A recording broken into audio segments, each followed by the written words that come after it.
Bonjour et bienvenue dans J'ai choisi le numérique, le podcast de Numéum, la plus grande organisation professionnelle dans le numérique en France. J'ai choisi le numérique est le podcast pour tous ceux qui cherchent à travailler, se reconvertir, se former au numérique. Que vous soyez sans emploi depuis plusieurs années, que vous vous ennuyez dans votre job, que vous soyez prêt à vous reconvertir ou tout simplement que vous n'avez pas conscience du potentiel des métiers du numérique, cette émission est pour vous. Aujourd'hui, je reçois Cédric Formaggio, technicien réseau et télécom chez Experis France. Cédric a une particularité, les protocoles de transfert des données, la production de réseaux d'entreprise, ce n'était pas son premier métier, mais mon invité travaille désormais dans le numérique et s'y sent bien. Cédric, bonjour. Que faisiez-vous avant et surtout comment êtes-vous passé de votre premier métier à celui que vous occupez actuellement ? Donc en fait, depuis 2017, je travaillais dans la police scientifique. Donc j'ai d'abord commencé en tant qu'agent spécialisé de police technique et scientifique à Calais, dans le Pas-de-Calais. J'ai ensuite muté à Angoulême. Et donc en fait, mon ancien quotidien, c'était les constatations sur les scènes de petite et moyenne délinquance, les scènes de crime.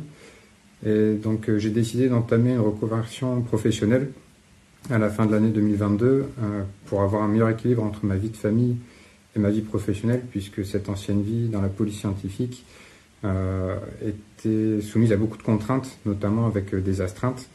Et je suis également père de 3 enfants, donc c'est vrai que l'équilibre était compliqué à trouver. Et donc en fait, plusieurs choix s'offraient à moi parce que j'ai un peu regardé en fait dans mes passions. Et je me suis naturellement orienté vers l'informatique avec un parcours certifiant que j'ai fait à distance de technicien informatique, que j'ai pu terminer en 2023. Et donc en fait, c'était un peu en continuité de la carrière que j'avais commencé à faire en police scientifique, puisque après les scènes de crime, je me suis intéressé à la cybercriminalité et donc j'avais débuté quelques formations en cybercriminalité.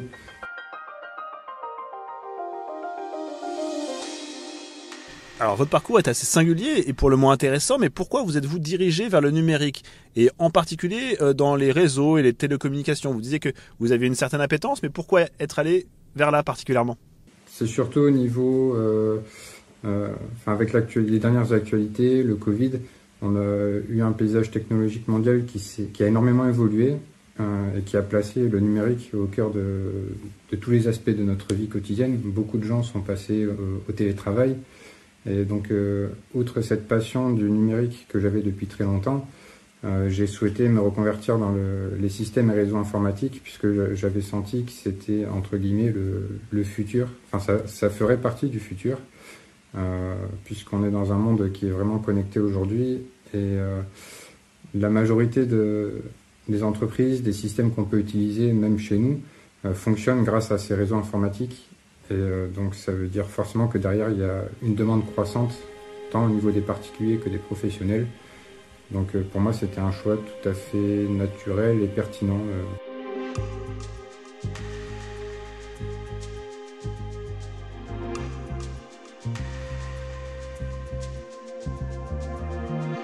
Un choix naturel, pertinent, mais est-ce que vous pouvez comprendre que certaines personnes font un plafond mental pour faire un parcours tel que le vôtre et selon vous, comment le casser, ce plafond, et comment essayer de passer au-delà de cette crainte des métiers du numérique ? C'est vrai qu'il y a quand même un certain plafond mental qu'on se met.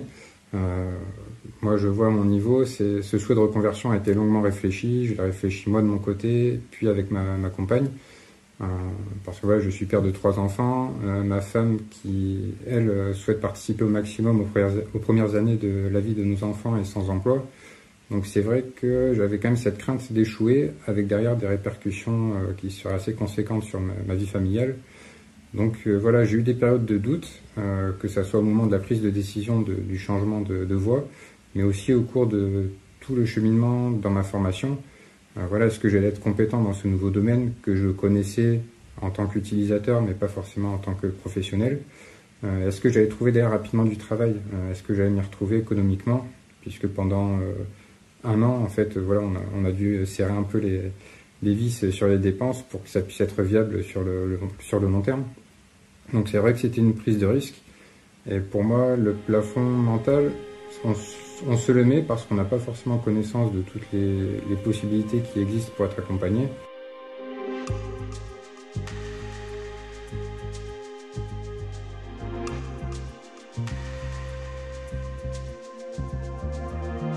Donc on le voit, c'est un parcours très particulier et très intéressant que vous nous livrez là.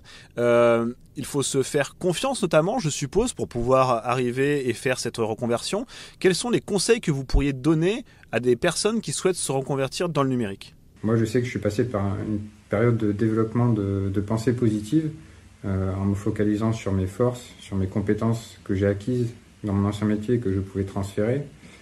C'est aussi passé par une visualisation en fait de cette nouvelle carrière, puisque c'est vrai qu'on ne peut pas forcément s'imaginer ce que sera demain. Donc commencer un peu à essayer de visualiser notre futur quotidien, ça permet de nous encourager, de nous motiver, de garder un but, de se remémorer pourquoi on fait ça en fait. Il y a aussi l'idée de se fixer des objectifs réalistes, puisque c'est la reconversion, c'est un chemin qui peut être très long en fonction des choix qu'on a fait de reconversion. Et donc forcément, si on regarde la globalité du chemin, ça peut un peu décourager. Donc c'est vraiment important de se fixer des jalons qui sont assez nombreux et réalisables pour que rien que psychologiquement, en fait, on puisse voir qu'on a réussi certaines étapes. Et puis au fur et à mesure que le temps passe, quand on regarde un peu en arrière, on voit qu'il y a plus d'étapes qui ont été passées, réussies, et qu'il nous reste très peu à parcourir pour finaliser cette reconversion. Il y a l'échec aussi qui peut faire peur, mais il ne faut pas forcément le craindre, parce que malgré les conséquences qu'un échec peut avoir lors d'une reconversion, il faut considérer cet échec comme une opportunité d'apprentissage, et ça nous permet aussi de rebondir derrière et de voir l'échec un peu comme une opportunité. Ça lui donne un peu moins d'influence sur nos pensées et ça nous aide à ne pas abandonner nos objectifs. Ne pas avoir peur de l'échec car il peut faire avancer. Ce sera l'enseignement de cet épisode. Cédric Formaggio, merci. Je rappelle que vous êtes technicien réseau et télécom chez Experis, entreprise adhérente de Numéum qui recrute de nombreuses personnes en reconversion et ce depuis plusieurs années, qui a une stratégie forte en la matière. Quant à moi, je vous dis à très bientôt pour un prochain épisode de J'ai choisi le numérique, le podcast de Numéum sur la reconversion vers les métiers du numérique. Au revoir.